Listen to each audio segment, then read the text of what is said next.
Magandang araw po sa ating lahat, lalo-lalo na sa lahat ng mga government employees sa buong Pilipinas. And more importantly, yung pinakamalaking department ng government ang DepEd. Na naglabas ho ang Technical Working Group sa EO61 na supposedly wala na akong PBB. The last PBB will be PBB 2023. Pero naglabas sila ng Resolution number 1 ngayong 2026 na to grant PBB or performance-based bonus sa lahat ng mga government employees for fiscal year 2024. So ito ay nilabas nila July 2. Okay? Nilabas ito July 2 this year. Okay? Sign ito ni Executive Secretary Ralph Recto, Kim Robert de Leon, at saka Frederick Go, Secretary of Finance, with the rest of the technical working group.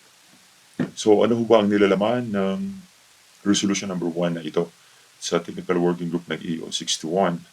So pare-pareho pa din sa mga nakaraang mga PBB ng gobyerno natin, ng government, na ito yung gagamitin pa din na PBB scoring system.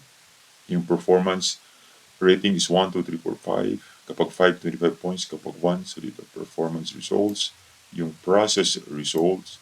Yung financial results. Then yung citizen satisfaction results, the hotline 888, as well as the contact center ng bayan. Okay, so ang weight ho niyan nandyan. Wala naman hong kaibahan sa mga previous PBB na ibinigay ng gobyerno.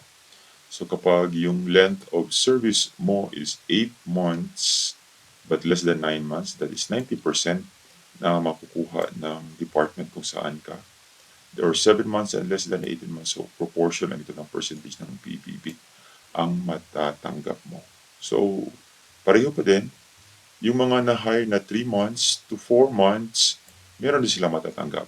Okay, pero yung 2 months at saka 1 month lang prior to the end of 2024, wala na ho. Better luck next time. Sana in 2025, meron pa din. So, ito yung rates ng PBB ng bawat ahensya ng gobyerno sa kanilang makukuha. Kapag nakakuha ng 100 points, 60, ang pinakataas is 60% sa total ng salary mo.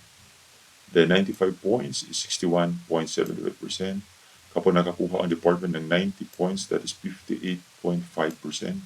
85 points, 55.25%. Kapag 80 points, 52%. 75 points, that is 48.75%. And 70 points, that is 45.5%.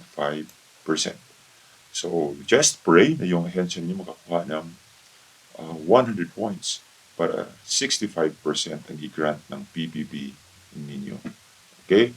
So, kung gusto niyo malaman ang buong resolution na nagawa, kung gusto niyo malaman ang buong resolution, just click doon sa link galing sa DBM.